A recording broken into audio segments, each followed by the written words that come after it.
Good morning. Okay.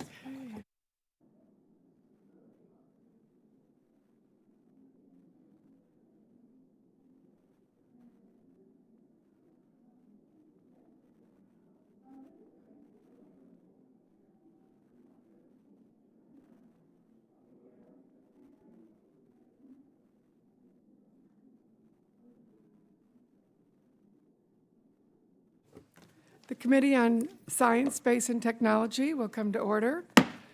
Without objection, the chair is authorized to declare recesses of the committee at any time. Good morning and welcome to today's hearing entitled The Great American Eclipse to Totality and Beyond. I recognize myself for an opening statement, but I am going to submit most of my prepared statement for the record. We need to finish the hearing before votes are called around 10:30 a.m., so our apologies for truncating things here. We know we will be inspired by our witnesses today and, harnessing the enthusiasm for the eclipse that we saw when, people really came together. I know my husband was with his cereal box doing that, and he's a math teacher, so he was very excited. So we really, we're excited to see, this whole generation of students who are interested in this and would like, now translate that into STEM careers. So we're excited to hear from our witnesses today. I'm going to shorten up and submit my statement for the record, and then I am going to now recognize the ranking member, the gentleman from California, Mr. Barra, for his opening statement. Thank you, Madam Chairwoman.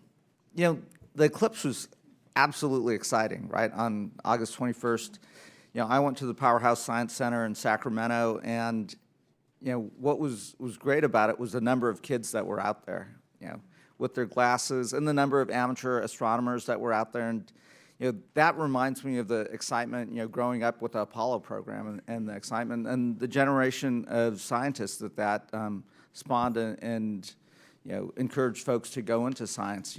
We were out at Goddard, with my staff visiting with one of the Helios scientists out there, and they were talking about the Parker Solar Probe, and she's probably, I can't remember the scientist's name, but she was one of the most enthusiastic people that I've seen. So if we can have more of this enthusiasm, this excitement, it's going to generate a generation of kids wanting to go into science. So I'm going to keep my comments short in there, and I will yield back, and I'm excited to hear what you guys have to say.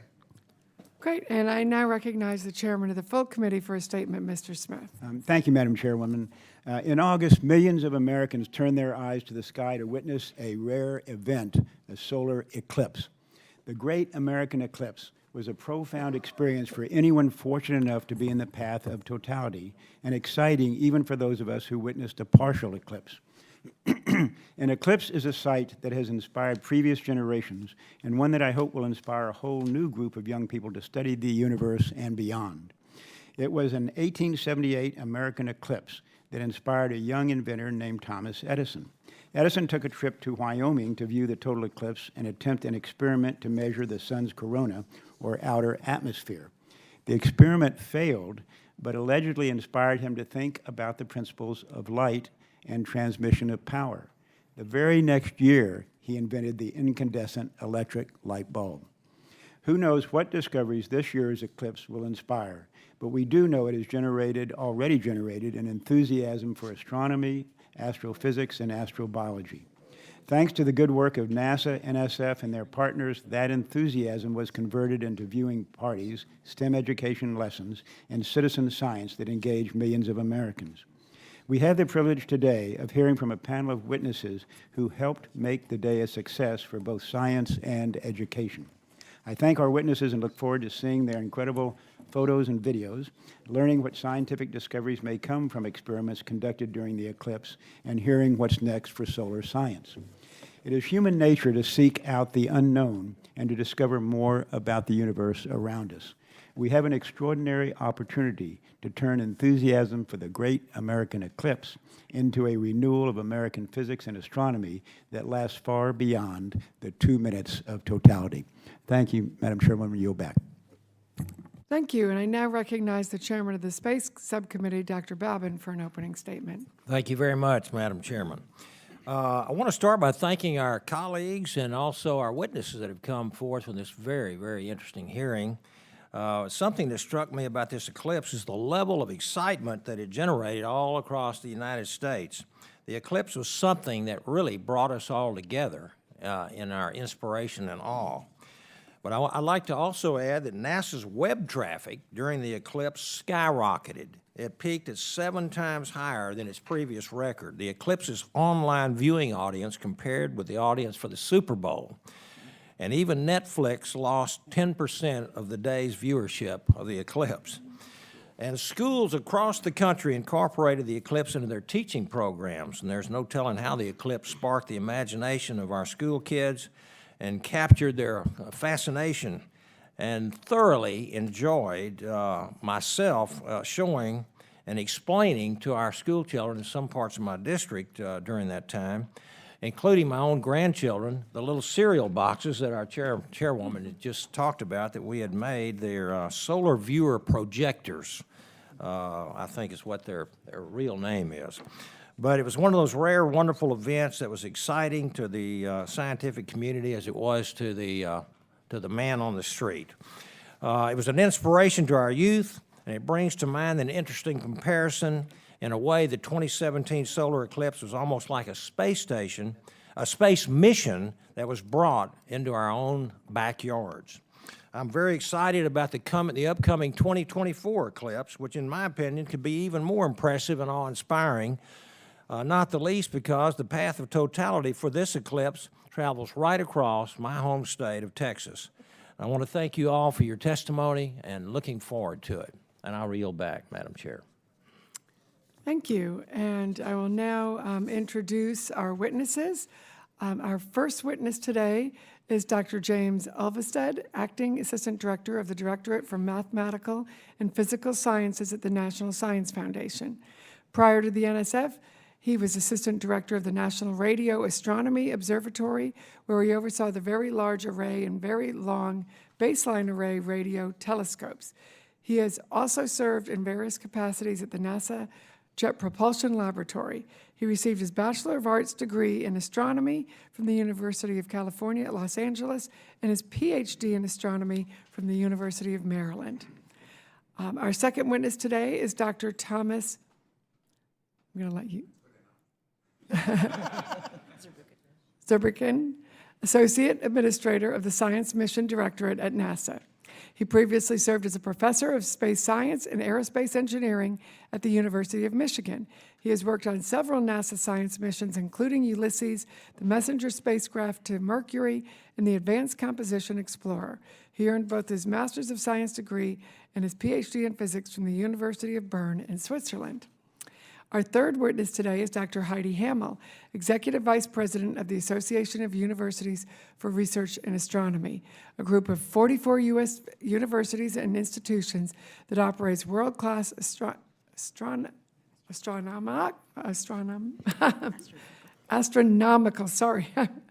I don't know my glasses, observatories, including Hubble, the National Optical Astronomy Observatory, the National Solar Observatory, and the Gemini Observatory. Since 2003, she has served as one of 6 interdisciplinary scientists advising NASA on the science development of the James Webb Space Telescope. Dr. Hammel received her undergraduate degree from MIT and her PhD in physics and astronomy from the University of Hawaii. Our fourth witness today is Dr. Matthew Penn, astronomer at the National Solar Observatory in Arizona.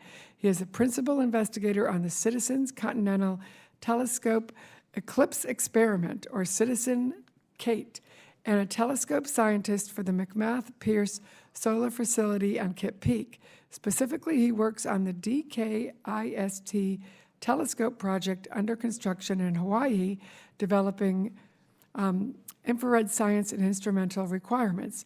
He received his Bachelor's of Science degree in astronomy from Caltech, as well as a PhD in astronomy from the University of Hawaii. And our fifth witness today is Ms. Michelle Nichols-Yehling, Director of Public Observing at the Adler Planetarium in Chicago. While at Adler, she has developed exhibits, shows, and programs and events for Adler guests. She also leads the Adler's various telescope, observatory, and sky observing efforts. She earned her Bachelor's of Science degree in Physics and Astronomy from the University of Illinois at Urbana-Champaign and a Master's of Education degree in Curriculum and Instruction from National St. Louis University. And I now recognize Dr. Ulvestad for his statement and testimony. Thank you, Chairwoman Comstock, Ranking Member Barra, Chairman Smith, Chairman Babin, members of the subcommittees. I'm James Ulvestad. I'm Acting Assistant Director for Mathematical and Physical Sciences Directorate at National Science Foundation. And thanks for the opportunity to testify here today. I want to focus my oral remarks on NSF's solar research efforts and the large-scale outreach associated with the eclipse. So as you've all said, August 21st was an exciting day for our citizens and scientists alike, as our nation was center stage for the 2017 total solar eclipse, the first in the continental US since 1979. So scientists and spectators from around the world, including members of Congress from these subcommittees, and you can see yourselves up there possibly, gathered across the country to witness this extraordinary event. The eclipse was a total solar eclipse, where direct sunlight was blocked for over 2 minutes while the moon covered the sun. It made its way from Oregon to South Carolina, illuminating a 70-mile wide path across 14 states. The rest of the continental US experienced some percentage of a partial solar eclipse during the eclipse's 90-minute traverse across the country. So the sun is the basis for life on Earth. Its magnetic fields and atmosphere, specifically its corona, fuel a space weather that affects Earth's power grids and communication systems. The sun's power is also a source of renewable energy for our advanced civilization. And the fundamental importance of the sun leads NSF to sponsor a broad array of research related to our local star. NSF-supported scientists track the development of sunspots, flares, and coronal mass ejections.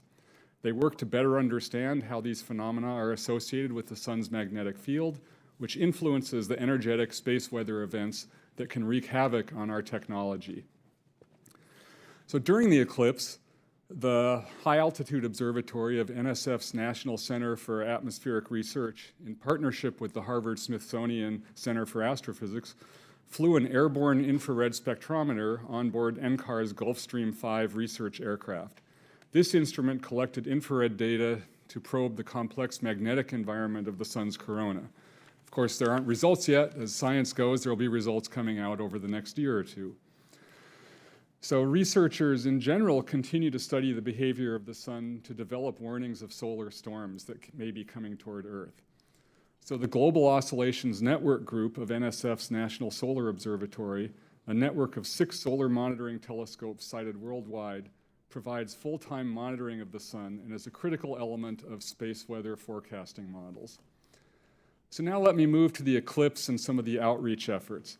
And first I want to say here that any funding that the federal government put into this was leveraged by a factor of 1,000 by the planetaria, the high school teachers, the college students, the random citizens and amateur astronomers who went out there and engaged with the public. So I really want to thank them for that. So one of the activities that Chairwoman Comstock already mentioned was the citizen science project Citizen Kate, the Continental America Telescope Eclipse, an experiment that included a network of 68 identical telescopes placed along the 2,500-mile path of totality, operated by citizen scientists, high school groups, and universities. So NSF Director Dr. Franz Cordova, who's shown on this slide, was pleased to be in Glendo, Wyoming, which I think had a 100 or 1,000-fold increase in population for one day, to experience the solar eclipse and participate firsthand in Citizen Kate outreach. You'll hear more about this from Dr. Matt Penn. NSF also funded the American Astronomical Society program called Solar Eclipse Across America. This included a mini grants program that funded 31 projects in 21 states. Now, as far as the future goes, by early 2020, NSF's Daniel K. Inouye Solar Telescope, the new centerpiece of the National Solar Observatory, will be complete on the summit of Haleakala on Maui, Hawaii. It will provide researchers an unprecedented close-up view of the solar corona without having to wait for a solar eclipse. The enhanced understanding of the sun and the origin of solar storms will undoubtedly contribute to better predictions of space weather in the future. So the solar eclipse was a great opportunity for scientific research and citizen engagement in an event that brought a sense of wonder and curiosity to scientists and citizens alike. The basic research conducted with DKIS, which you see here, will revolutionize our understanding of the sun in the future. We're looking forward to the next eclipse in 2024. There will also be an annular eclipse in 2023, so a six-month ahead rehearsal. And we're pleased to enjoy the support of the public in fulfilling our role. We thank the subcommittee members for their ongoing support of NSF in our efforts to serve the people of the United States. Now recognize Dr. Zurbuchen. Madam Chair, members of the subcommittee. As the head of NASA's Science Mission Directorate, I represent the thousands of volunteers, partners, and NASA employees who made the 2017 eclipse the biggest media event in modern history of NASA. I would like to describe NASA's experience with the eclipse, highlight some of the results of our science and STEM efforts, and discuss how important heliophysics is for NASA's mission. On Monday, August 21st, a total solar eclipse across the continental U.S. occurred for the first time in almost a century. And I'll share with you my own vantage point, which was at 45,000 feet over the Pacific Ocean in an aircraft outfitted with science experiments to capture views before, during, and after the event. It was truly breathtaking. Watch. Oh, wow. Now, look. Oh, my God. Look. It's incredible. Oh, my God. Wow. Did you see the little beads just before, that's when we took off? Oh, jeez, look at that. Do you see them? God, look at this. See these streamers, these magnetic streamers. Do you see the lines? Two lines. Oh, wow. Let's look at it. It's absolutely amazing. Look at this background. Look how dark. We're in the middle of a dark cloud. Wow, we see the shine up there. So it's popping back out. Oh, there it comes. Wow. See the ring around it? Yeah. That's the silver ring. So cool. Unbelievable. I've done research on this for 25 years. I've never seen it, you know? So I was excited, you may be able to tell. I was so excited that I mixed up the colors. It's called the diamond ring, not the silver ring, if you want to quote that. So, well, anyway, our NASA team and scientists around the country have been planning for this eclipse for many years. And with me at the hearing is Dr. Alex Young, right behind me. Our project manager, who has been a champion for the eclipse and working with a broad NASA team for over 3 years. The team focused on key priorities: safety, science and citizen science, education, and public engagement. To accomplish these priorities, we knew we couldn't do it alone. The entire agency rallied, and each of our 10 centers led major functions and events, partnering really broadly. The eclipse was the biggest science outreach event in modern NASA history. Working with our partners, we engaged with citizens across 14 states, nearly 7,000 libraries, 200 museums, planetarium and science center, 40 challenger centers, and 20 national parks, zoos, and even baseball stadiums. More than 50 million unique viewers watched the TV broadcast across multiple NASA and social media platforms, and we had 90 million page views of NASA website on Eclipse Day alone. These numbers exceed previous records by many times over. I talked to many people after the eclipse, and it was really clear that not only professionals were deeply moved by it, but amateurs alike. This is truly moving. That's what NASA science does for us every day. Showing now our views of the solar eclipse from various NASA assets. 11 of them were focused on this unique event, as well as 3 aircraft. In fact, when looking at the eclipse, I could not help myself, just like the congressman, thinking of the Parker Solar Probe launching next year, which will travel closer to the sun than any time we've been there before, really making these unique observations of the extended corona and revolutionizing our understanding of the sun, which is really the Rosetta Stone of understanding of all stars in the universe. Additionally, NASA solicited experiments to take advantage of the unique opportunities provided by the eclipse to do science. 11 grantees were selected, 3 of which are studying the ionosphere, measuring how the sun's energy affects this region, this charged region of the outer atmosphere. ICON and COLD will continue to improve after the launching later on our understanding and predictive capability for what is happening to that region and the edge of space. We also want to stress citizen science, and I'm going to let Matt talk about this. It's really valuable to have science done, valuable science done by citizens, not just professionals, and there's true value with this, not just here but elsewhere. With safety a top priority, we published protocols on our websites and partnered with the American Astronomical Society, NSF, and others to spread the word about ice safety. This proved critical when it was discovered that uncertified solar glasses were making it into the markets. We owe a debt of gratitude to our partners that helped us identify and communicate which glasses were safe. And in the end, NASA, Google, and the Moore Foundation distributed over 4.3 million glasses. In closing, let me talk about heliophysics, or solar and space physics, as others refer to it, that really protects and improves life on Earth. This total solar eclipse provided a unique opportunity of seeing the source of space weather with our naked eye, the atmosphere of our magnetic star. This corona impacts the Earth through the solar wind, explosions on the sun, flares, and energetic particles affecting our space assets and our technological infrastructure. And so we want to really make these improvements better for operational use for NOAA and the DoD. So I too suggest that we start making plans for the next solar eclipse in the US on April 8th, 2024. It's going to be another great opportunity for all of us to learn about the solar system we live in, and I really suggest you get started with these hotel reservations. They got really expensive for those who were latecomers. Thank you so much. Thank you, and I now recognize Dr. Hammel. Madam Chair and members, thank you for the opportunity to testify about the total solar eclipse.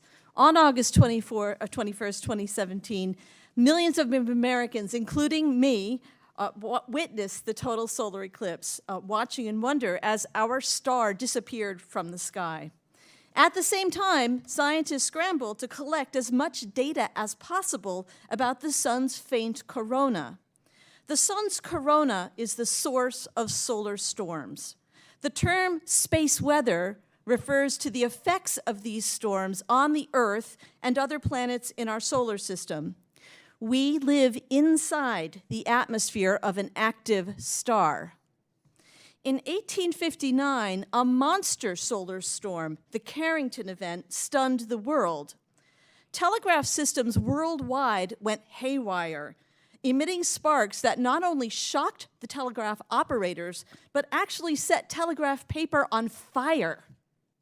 It's sobering to imagine the catastrophic social and economic disruption of a Carrington-like storm on today's infrastructure, including GPS satellites, electricity grids, and communication satellites. And that is why understanding the sun and space weather are critical national imperatives. Eclipses offer one of the best opportunities to study the sun's active corona, but eclipses are rare. To study the corona without an eclipse, the National Solar Observatory, or NSO, is building the Daniel K. Inouye Solar Telescope, DKIST for the NSF. When completed in 2020, DKIST will be the world's most powerful solar telescope. Its 4-meter mirror will yield exquisite spectropolarimetric observations of the sun's corona and magnetic field. But let me return to the 2017 total solar eclipse, because it too was a unique opportunity to advance solar science and public engagement. NSO began preparing more than 5 years ago, focusing their efforts on science and safety. Claire Raftery, who is here with us today, and her team developed a social media campaign with a variety of content, including monthly webcasts that focus both on science and on educational engagement. And on Eclipse Day, NSO participated in 2 major solar outreach events. The first that you heard about was in Glendale, Wyoming. It culminated years of effort to prepare this tiny community of 200 people for this event. And the local sheriff's office estimated that 185,000 people descended on tiny Glendo, Wyoming, including, as you saw, the director of NSF, Dr. Franz Cordova. The second event in Salem, Oregon, focused on high school students. NSO, in partnership with other groups, trained a dozen students, all of whom are minorities that are underrepresented in the STEM fields, to be ambassadors for science. And on Eclipse Day, the students led the programs for the community. Looking to the future, as you heard, another total solar eclipse will sweep the country from Texas to Maine, and we are already preparing. We plan to engage with students in underrepresented demographic groups well in advance of the 2024 eclipse to prepare a new set of students to be community leaders and science ambassadors. And finally, my colleague here, Matt Penn, developed an ambitious eclipse program to combine public engagement with science. And I'd like to share a video about several young people in Dr. Penn's Citizen Kate program. Edwin and Alexis Cochran are from a Native American reservation school in northern Montana. They took a road trip with their science teacher, Janet Jorgensen, to watch and study the eclipse. It's just an amazing opportunity for the kids because this is real life science and it helps them be exposed to what kind of opportunities there might be in the future. These students are one of 68 teams nationwide who participated in an amateur science experiment called Citizen Kate. We're trying to get pictures of the solar eclipse so we can study the corona. When the moment finally arrived, darkness descended on the town of JM, and the sight they'd been waiting for revealed itself. A total solar eclipse. Yeah, it's taking pictures. Before they knew it, it was over. Right here. Yeah, we got a few pictures. Oh my gosh, it's so pretty. But for these kids from a remote Native American reservation, 2 minutes and 27 seconds will stay with them for a lifetime. It was just something you don't forget, I guess. Just really pretty. This eclipse changed their lives, and their Citizen Kate observations may improve our lives. These young people helped us gather the largest volume of science-quality eclipse data ever recorded. And I will now turn the microphone over to Dr. Penn to describe his program. On behalf of Aura and NSO, I appreciate your attention and be happy to answer any questions. Thank you. Thank you. And now recognize Dr. Penn. Madam Chair and members of the subcommittees, thank you for the invitation to speak to you about the Citizen Kate experiment. While Reba Doucette was crying tears of joy in Wyoming, Jack Erickson and his students from Cienega High School in Vail, Arizona, were close to tears, but for a completely different reason. If I could have my first slide. It was raining at their site in Pawnee City, Nebraska. Jack and his students were really eager to collect data. They'd practiced for months, and along the way, they had spoken with many newspaper and radio and TV reporters about the program. This media coverage followed many of our Kate teams across the nation. Local TV affiliates would find their Kate students from our 27 university and 22 high school partners and do stories on them. And these students would get recognized not for scoring a touchdown in a football game, but for doing a STEM project and observing the sun. My colleagues at NASA do an excellent job of observing the solar corona, but even their advanced instrumentation has a gap in our understanding. If I can have the next slide. A total solar eclipse opens up a window that allows us to study the inner corona. And the Citizen Kate experiment was designed to take advantage of that opportunity. You can see in the flashing rectangle that Citizen Kate data fills the gap that we currently have in our understanding of the corona. Specifically, we're trying to measure the solar wind above the north and the south poles of the sun as it moves through thin magnetic structures that we call polar plumes. Now, just like sitting across the table from your daughter and watching her drink a milkshake through a transparent straw, you can measure the velocity of the milkshake by tracking features. We can use the Kate data to track features in the fast solar wind and measure the velocity of the solar wind that way. But unlike a milkshake, the fast solar wind has important implications for space weather, and therefore it's really critical that we understand it. So on the day of the eclipse, the Kate teams had enormous success. 62 of our 68 sites collected images of the corona. And today I'm happy to be joined by Miles McKay from the Space Telescope Science Institute. On the day of the eclipse, Miles returned to his alma mater, South Carolina State University, and took data on the 50-yard line with a Kate instrument in a stadium filled with 5,000 cheering fans. We can see in a third slide that the skies cleared for Jack Erickson and his team. They were able to capture images with their telescope. On the left, you can see the corona that's been filtered slightly to show it as you might see with your eye. And then on the right, we see a more highly enhanced version of that image that brings out details that you can't see with your eye. Each of the Kate images shows the solar atmosphere across a region that's more than 1 million miles across on each side. And so from any one location where you just have 2 minutes to view the corona, you don't see a lot of changes during that short period of time. But the Kate data set, when it's combined, allows us to see changes across 93 minutes of time. So in the next slide, I've put together a very rough-cut movie of the Kate data set. We collected over 45,000 images of the corona on that day, but in the 4 weeks, I've only been able to process about 300 of them to show you here today. If you imagine that the moon is a clock face, at about the 7 o'clock position, you can see a system of outflows moving away from the sun. These are traveling at about 20,000 miles per hour. It's pretty slow for the solar wind. And then if you look closely at 5 o'clock, you can see a quicker outflow. This is, we think, a signature of the fast solar wind in the south pole of the sun. And that's traveling at something like 200,000 miles per hour, or perhaps faster. So even with just 1% of the Kate data analyzed so far, we're getting a new view of the solar corona that we haven't seen before. A lot of science will follow.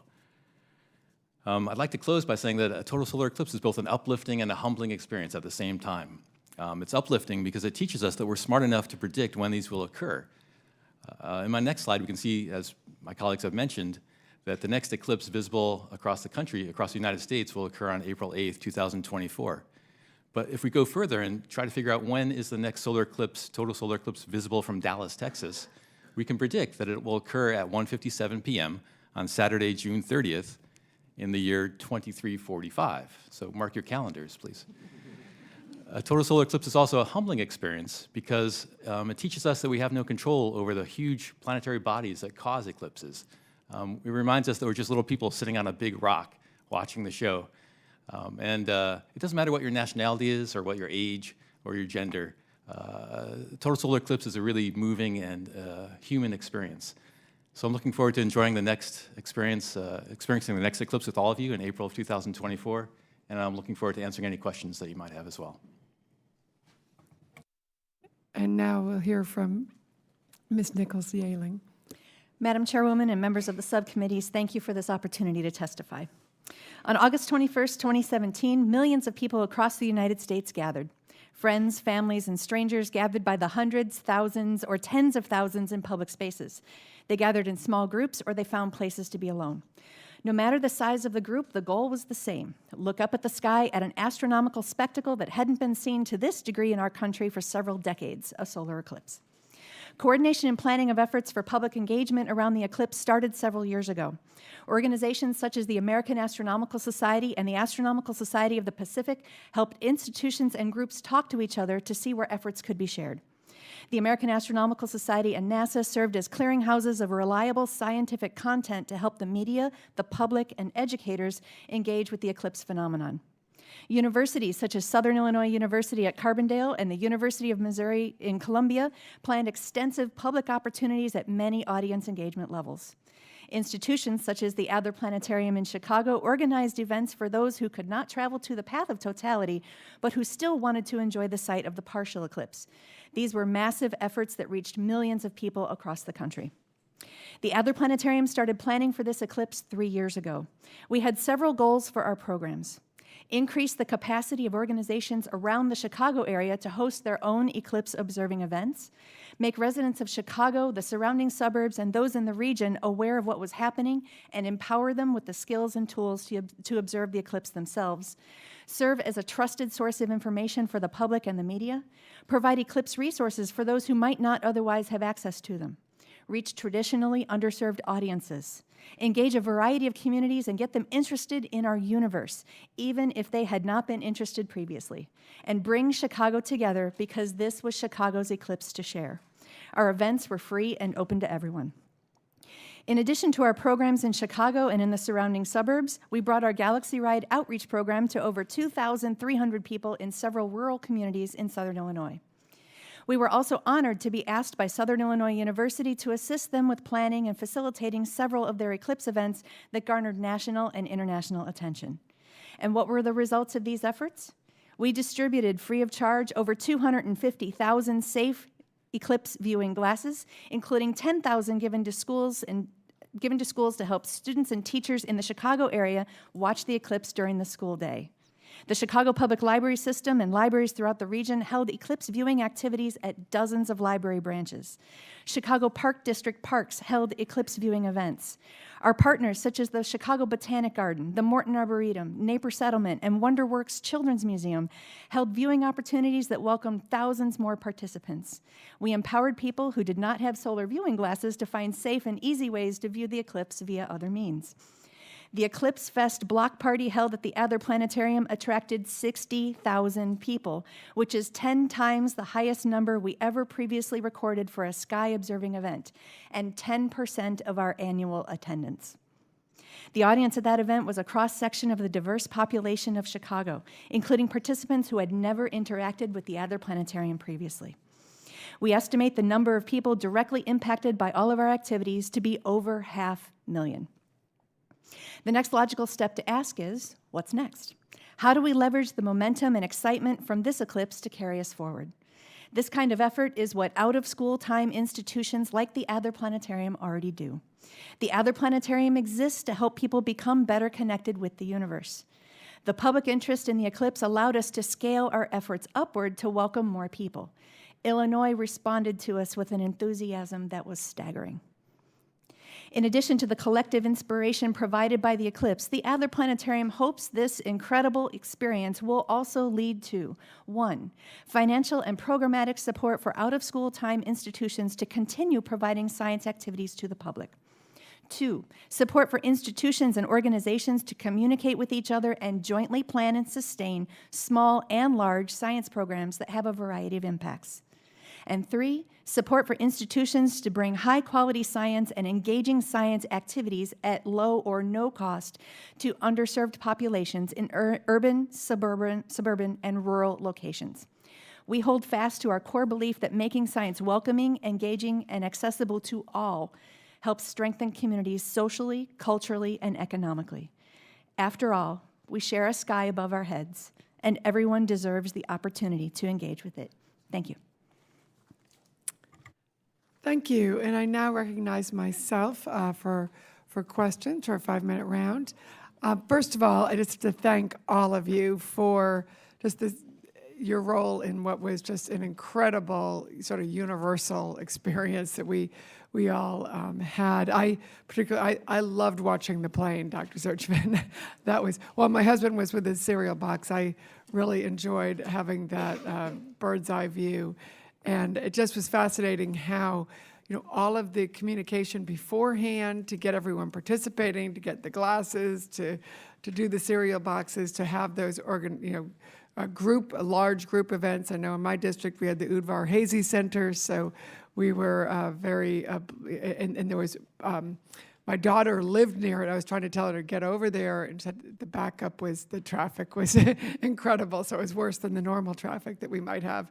But I take that as a great sign of the engagement.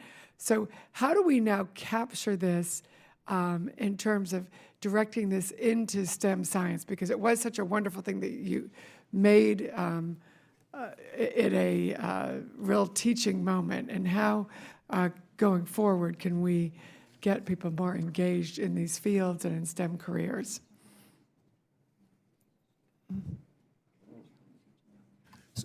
At NASA, we're committed to continuing the discussion and continuing the engagement about science of various types. We have really made a focus on telling the story, whether it's the discovery of planets elsewhere, whether it's about science of the sun, the earth, or everything in between. Really want to focus on that. Our STEM activities are through a series of collaborations out of the Science Mission Directorate, are supporting activities across the country in a variety of centers that are focused on both population, certain groups, but also on schools and museums to carry the message forward. We do so in partnerships with so many, such as the NSF or organizations that are represented here.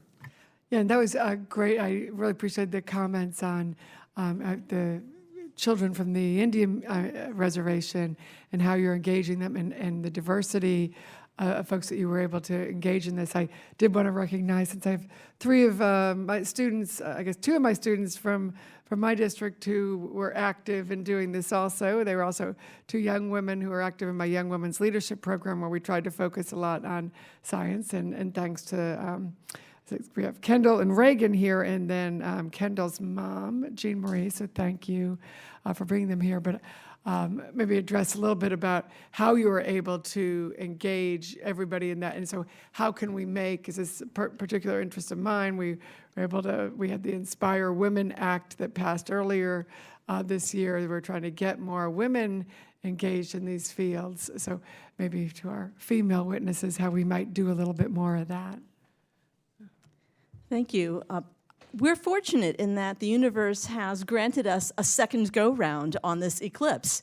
And so the lessons that we learned from this eclipse about engaging the young people as being the ambassadors themselves to their communities is a fabulous way to engage young people in science and also into these leadership roles. And that's what will keep the young women and other people engaged in this kind of activity. So we're going to continue the kinds of programs that we started and try to, I hope we can try to expand those things as well.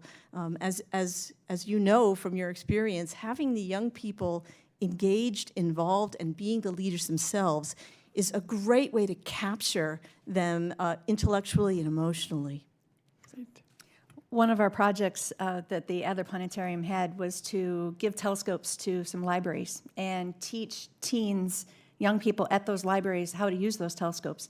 One of our goals is increasing the capacity of communities to provide their own observing opportunities.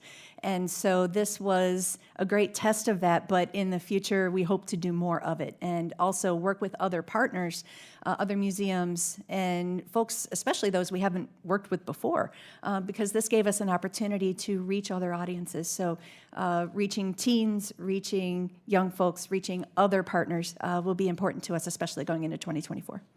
Thank you. And thank all of you again. It really was an incredible project. I mean, all the work that you did, and we can't thank you enough. And I think we've harnessed a lot of that enthusiasm going forward for STEM. Thanks. And I now recognize Mr. Lipinski for 5 minutes. Thank you. I hate to admit it, but unfortunately, I was not in the country the day of the eclipse, and I had a neighbor who, when he was telling me his plans about driving down from Chicago to close to St. Louis, and they were going to head all waiting for the morning, the weather forecast. They knew where they could go, where they could see it, and then hearing when he came back, and it was just something raised that excitement. And I remember from my own childhood, and it wasn't even anything like this, a total eclipse. I remember that. So it's a great opportunity, and it's especially great to know that it's not too long. We're going to have that opportunity again. So I wanted to sort of ask Ms. Nichols-Yehling about ways that you're going to use this, the planetarium, Adler Planetarium is going to sort of try to use this to leverage interest in other of your outreach activities and longer-term public engagement in science, because you capture a lot of attention here, a lot of people's interest, and how do you sort of keep that going and also make sure people are aware of and draw people into other opportunities and other things that they can learn. Exactly. This is basically what the Adler Planetarium does, and what we're really proud to do. The goal in the future, we want to not only reach people broadly, but we want to reach them in depth. And so we have several programs, especially those in our teen programs area, that really try to hook teens, but get them involved in real science. And that's one of the goals, is not just have people come out and enjoy the eclipse for one day. give them other opportunities to come back to the planetarium and also explore other resources in their community to be able to go in more depth. And so one example is our high altitude ballooning program called Far Horizons. And so we have ways for kids to be involved in that, taking real science data, and have teens involved in potentially recovering pieces of meteorites from the floors of Lake Michigan. And so these are ways that we can really reach people, not just broadly, but try to really focus on the fact that science is best engaged when it's real. Thank you. Anyone else on anything they're working on in that regard? If I could just interrupt, we designed the funding for the Kate instrumentation so that the groups keep their telescopes the day after the eclipse. And so now we have, it's a small network, but a network of 68 groups that have their telescopes. And we have a working group that's looking at following up with nighttime projects. So the students who were really excited by the eclipse and are now really excited as well about STEM can continue observing with their Kate instrumentation. Very good. Anyone else have anything to add? So what have we, anything that we've learned, you expect to learn, getting more sort of beyond the public engagement, about the, potentially about solar storms, threat of space weather? What are the expectations from the data that was collected from the eclipse? So one of the most important elements, there's many, but one of the most important elements for NASA is that we were able, using this unique view, to test space weather models. So what we actually did is we tested models that were supported both by NSF and NASA, and we ran them on the fast computers, the fastest computers at NASA with, days to spare, and we're making predictions that are now tested and analyzed. And so it really became a benchmark type of test of these models that are so critical for space weather applications. Thank you. Yeah, if I could add to that, we used our Stampede 2 supercomputer for one of those activities that Dr. Zurbuchen mentioned, but also our network of solar telescopes around the world. We use that to help make predictions, and those are used operationally by NOAA and the Air Force for space weather prediction. So this gave us a chance to test the models that we're using from those observing telescopes and see if what they predicted was close to the truth or not. And that will enable us then to refine the models and do better in the future. Very good, thank you. My time is up. I'll yield back. Yes, sir. Now recognize myself. I'm Brian Babin from the State of Texas, and I'm sitting in for our subcommittee chairman, Mr. Comstock. I'd like to ask you, Dr. Zurbuchen, NASA is launching the Parker Solar Probe next year to dive into the corona closer than we've ever been to the sun before. What technological advancements will allow that to work, and what do we hope to learn? So this is one of those missions that the community wanted to do since the 60s, when it was clear that there's a solar wind, and we were trying to figure out how it arose, right? It's now clear that that solar wind and its storms are really affecting our technological society. And so the technologies that are enabling the solar probe are really an advanced heat shield, first of all. This thing gets really hot at the front end. In the back, you could easily sit. It's room temperature. So in the middle is high-tech heat shield. So that's technology number one. The second one is high-temperature solar panels. So if you took a regular solar panel to make solar energy, out there from here, it would, of course, not work because it gets too hot and the panel's short. So the panels that were developed for that particular mission were panels that can sustain the temperature, so be down there at close solar distance and work. So those are the enabling technologies, is certainly the ones that stand out in my mind. What we hope to get from it is really measurements that are focused on answering the pivotal question here, which is how does the sun accelerate the solar wind? We actually don't really know the extent, what heats the extended corona. Understanding that underlying physics not only will tell us about space weather, but about magnetic stars in general, because we know that these effects are everywhere. So this is a pivotal measurement we wanted to do for a long time. It's finally in reach. Yeah, thank you. Very fascinating. And then Dr. Hammel, I'm very interested in the Carrington event, which I've read about, and you mentioned, I think it was you that mentioned it earlier. How likely do you think another catastrophic event like this will happen in the next, say, decade? Do we have any good predictive models for this?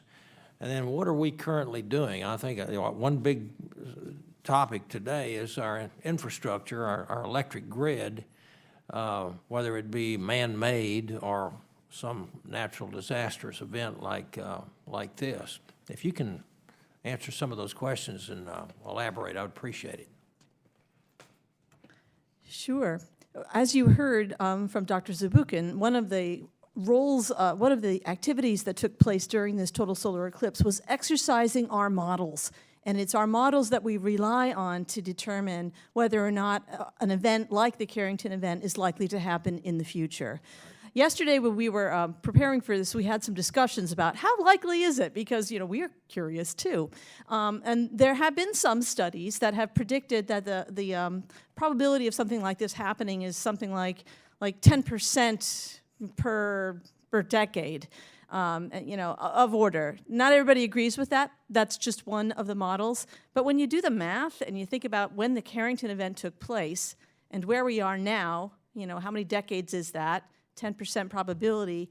We're pretty close to maybe having another one. And in fact, there have been, in recent months, some very large-scale solar flares that have taken place. Fortunately, they have not been directed at the Earth. And so we have escaped for now.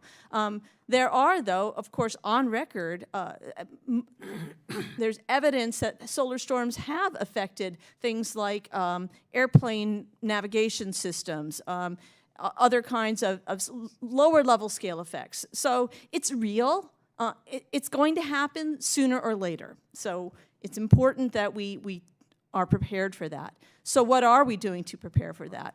A lot of people are thinking about that. Every year there's meetings of people that get together that include a lot of people who are interested in trying to mitigate, prepare, how to set up our infrastructure so that it is more robust, how to prepare our satellites so that if we know an event is going to happen, what can we do to power them down so they are not quite as severely damaged.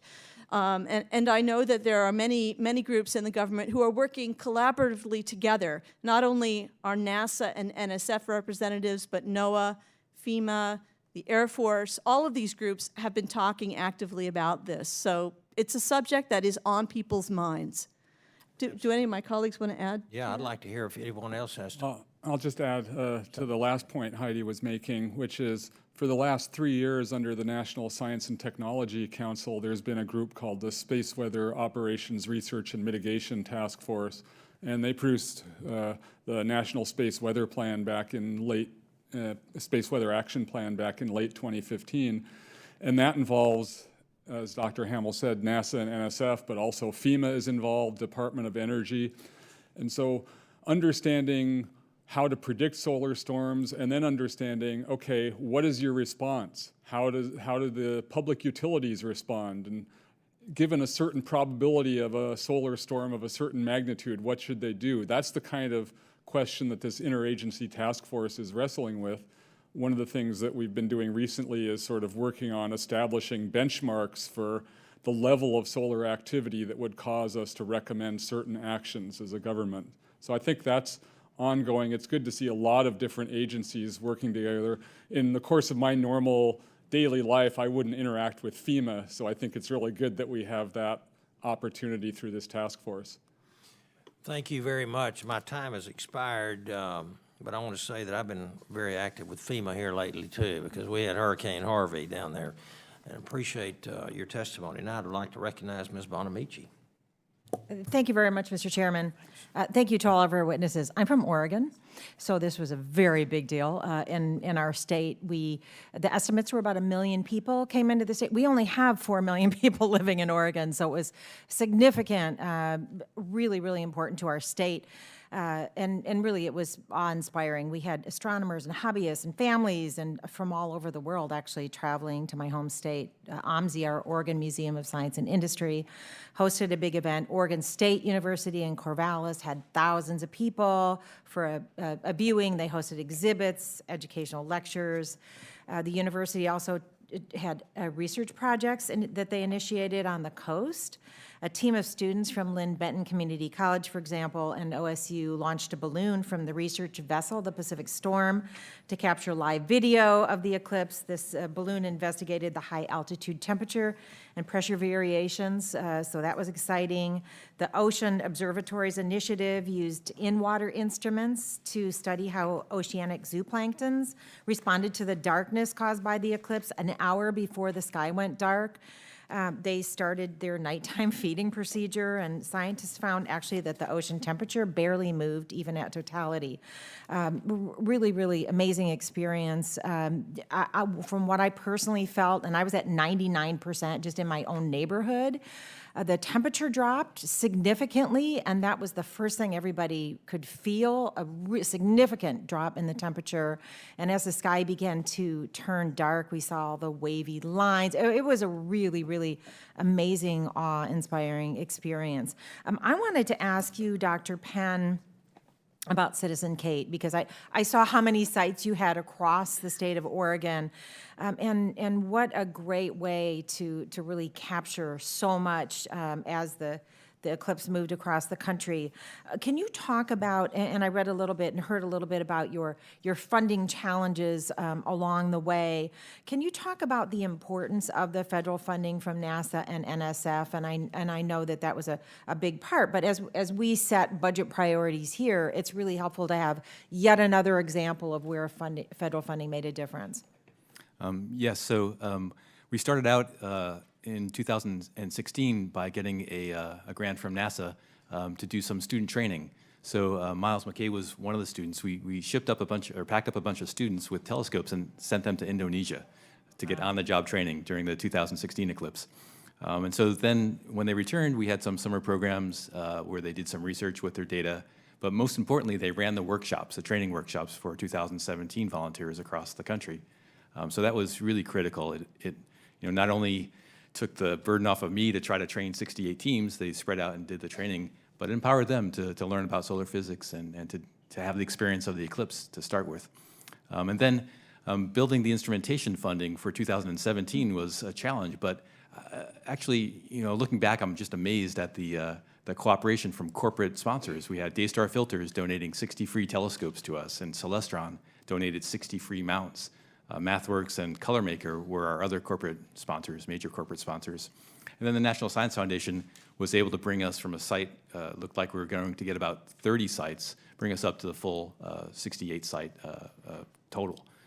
So it was a challenge, but it was just a great honor to be involved with that. My favorite story is that ColorMaker, you may not have heard of them.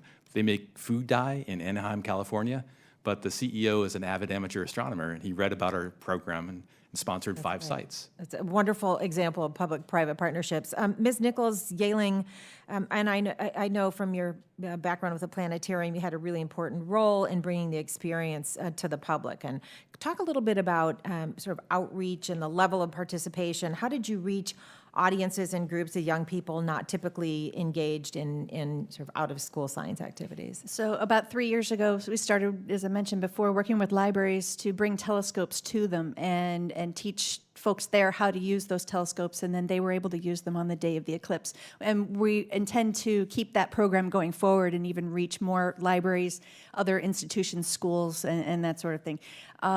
We worked with other institutions, including a botanic garden, an arboretum, to teach their staff about science related to the eclipse, but try to connect the eclipse to things that would connect with their audiences, such as seeing the eclipse shadow shadows through the leaves on trees and look at them on the ground. So And I'm on the education committee as well as the science committee, and I'd heard a concern that some of the schools were planning to close because they were concerned that they wouldn't be able to protect students' eyes. It seems like a sort of lost opportunity, so we need to prepare ahead for the next eclipse to make sure that this is a great, wonderful learning opportunity for students. We'll get those glasses, and I'll make sure that everybody knows, because that was a real serious concern in Oregon. And in my remaining few seconds, I'd like to, and there won't be enough time, but the follow-up on what are some of the leading theories about, one of the big outstanding questions about the sun is why the corona is so much hotter than the surface, and what are we hoping to learn, and what are these experiments conducted during 2017? How are they going to advance our understanding of the heating of the coronal area? Anybody want to, Yeah, so the remaining heating time. issue is being addressed by several of my colleagues looking at images at different temperatures, and they've had a short network of a few sites. So we hope to get a handle on that. And then the acceleration of the solar wind is another coronal problem, and the Citizen Kate data should address that. And thank you. And as I yield back, Madam Chairman, I want to say that, Chairwoman, that in 1979, February 1979, at the time of the eclipse then, ABC News report at that time said, about the world on August 21st, 2017, may the shadow of the moon fall on a world at peace, and may we say that about 2024. And I yield back. Thank you, Madam Chairwoman. Thank you. And I now recognize Mr. Byer for 5 minutes. Thank you, Madam Chair, very much. I just have a series of short questions. Dr. Zurbuchen, so we call this the Great American Eclipse. What are we going to call the next one? That's a good question. Do you have a suggestion? No, it's just you have to be careful. It's like saying this is my favorite child. Yeah, I know, yeah. I worried about it too, I don't know. I mean, I don't have a good idea at this moment. We can have a contest. Yeah, we should. You should, yeah. Dr. Ulvestad, I've always been concerned. Is it just accidental? We look in the sky, and the disk of the moon looks about the same size to us as the disk of the sun. And if you look at the nice picture we have on our things, if you figure that if the moon were bigger or smaller, that eclipse wouldn't look the way it does. Is this accidental, or is there something bigger that's driving this, like? So we live at a fortunate time in that sense, okay? The Earth is slowing down in its rotation due to the tidal forces from the moon, and as the Earth slows down, the moon moves farther away. So I was actually curious about your question myself, because the moon moves away at some centimeters per year or something like that. And I was thinking, well, when is the moon going to be too far away to not ever have a total solar eclipse again? Yeah. And it's hundreds of millions of years, so we've got some time yet. Oh, okay. But other than that, it's just accidental. Other than that, they look. If you go into the theories of anthropomorphism and why humans appeared on Earth at a certain time, you could probably come up with something, but I don't think there's any scientific reason that the moon and the sun happen to be the same angular size right now. I think we'll recommend to our chairman and chairwoman that we have a hearing on anthropomorphism coming up. We'll invite you back. So, Dr. Penn, on the Parker Solar Probe, how long will it survive? Is it going to be going there for 2 minutes and 48 seconds? Oh, or? no, I think it'll make several passes. I must admit I'm not an expert on this, but I think it'll make several orbits through the corona and gather data on both. I think it's a 7-year mission duration, but hopefully it will survive even longer. So what's really doing is it's cranking down. So it kind of the first time it flies by is closer to, Venus, and then kind of Mercury distance, and then really taking the periapsis, the close part of the ellipse, closer and closer until it's at 9.8 solar radii. We'll live at 215 solar radii, just for scale. Okay, great, thank you. Dr. Hammel, I noticed, I think it was when Dr. Zurbuchen was on the airplane looking at the eclipse, he didn't have those glasses on. Do you not need the glasses when it's at totality, or?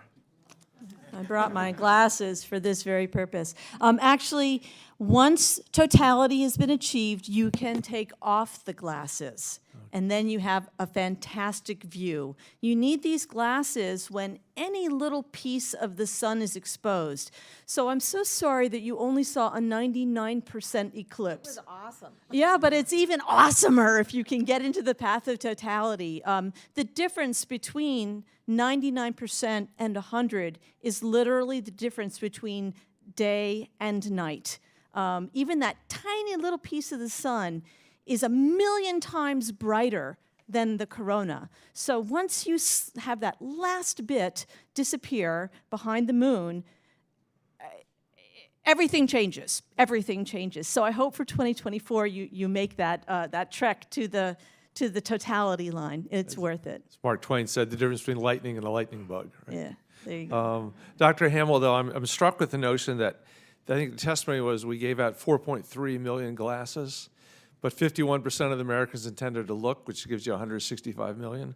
Does that mean we have 161 million people who can expect some eye damage? No, not at all.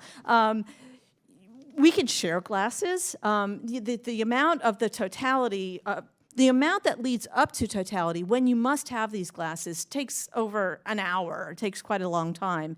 And so you put the glasses on and you see the sun sort of being chipped away by the moon.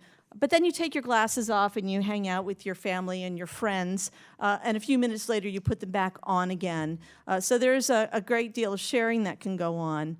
And there are many other ways to experience the eclipse, as we heard. The cereal box is a fabulous way to do it as well, and that has the advantage of teaching kids a little bit about optics too, and how a pinhole can act somewhat like a telescope. And there's a lot of other things, and all of us who were involved in outreach shared many of those other ways of enjoying the eclipse in addition to the glasses.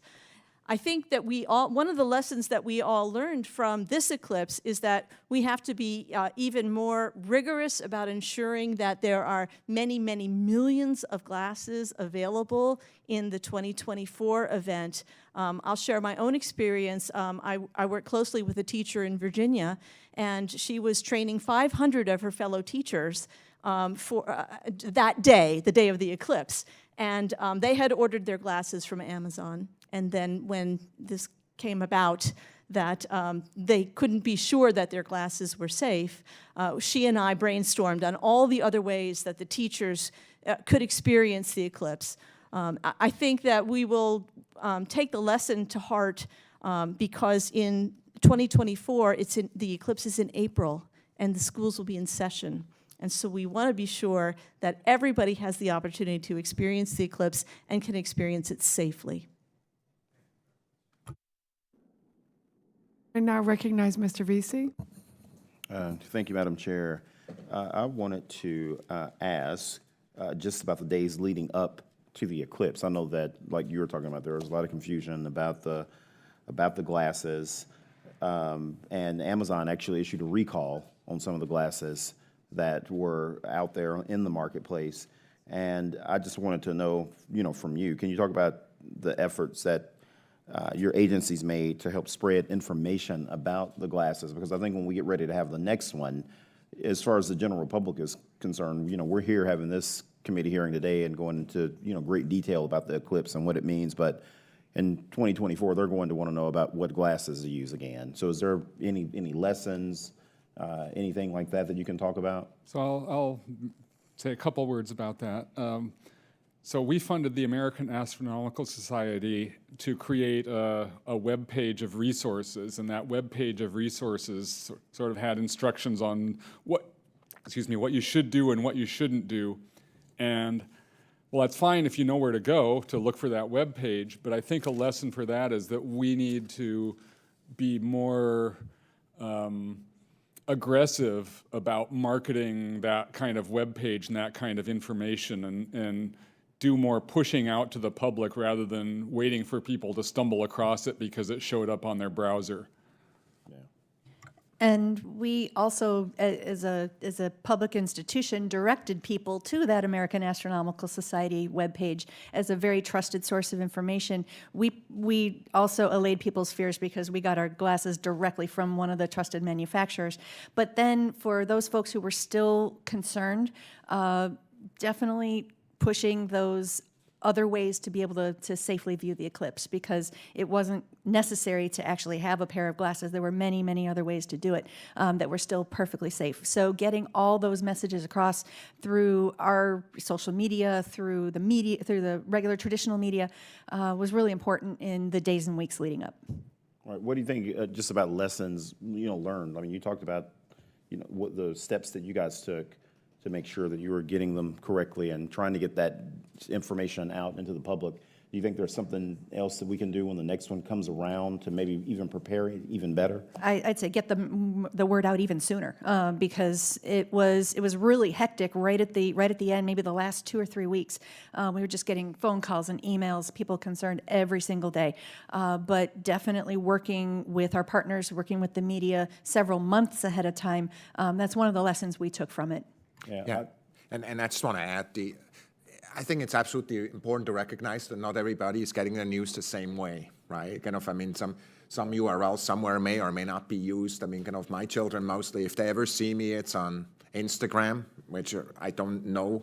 Don't hang out there, but so basically really looking at all the communication channels, and I think what really helped with the glasses, frankly, is people practicing up front, basically really looking at the glasses and measuring what they blocked, and then it was clear, hey, days ahead, right, that these particular set of glasses were not safe, and thank God for the companies really replacing them. So again, really using all communication channels that are relevant and going ahead and practicing, making sure we don't take it for granted. Thank you, Madam Chair. I now recognize Mr. Foster for 5 minutes. Thank you, Madam Chairman.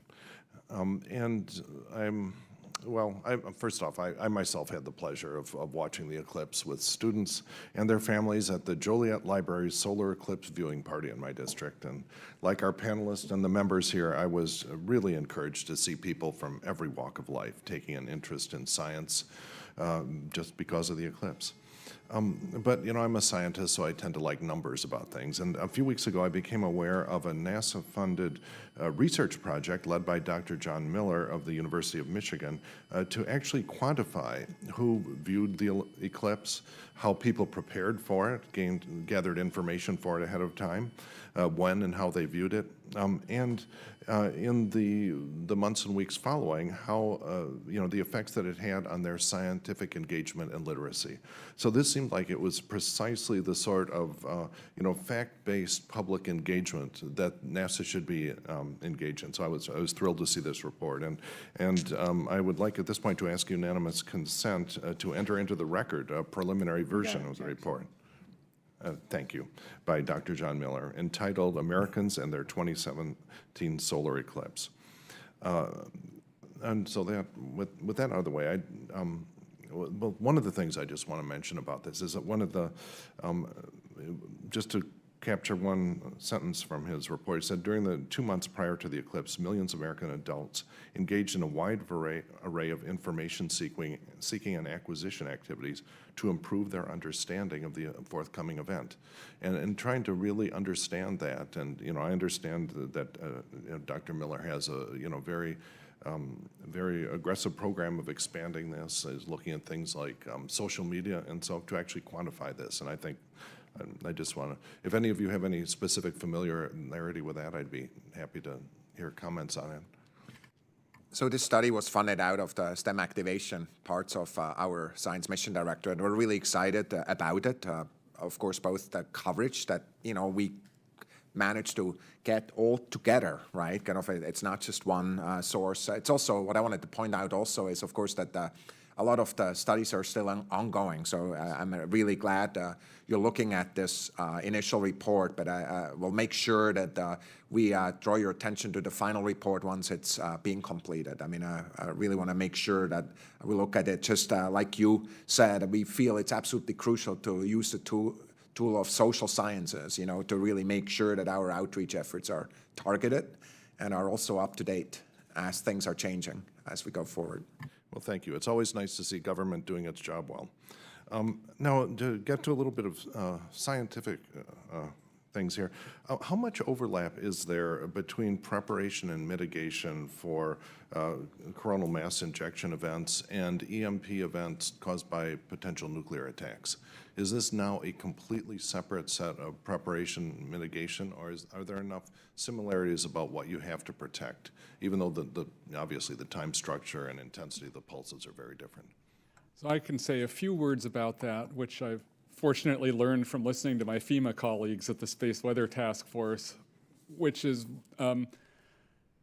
they have lots of plans on the shelf, and when they start thinking about, okay, what's going to be the result of a space weather event, then they go to their shelf and they say, here's the kind of thing we have that looks a lot like a space weather event. And so an EMP pulse that you just mentioned, I imagine, is one of the things that they would say looks kind of like a space weather event.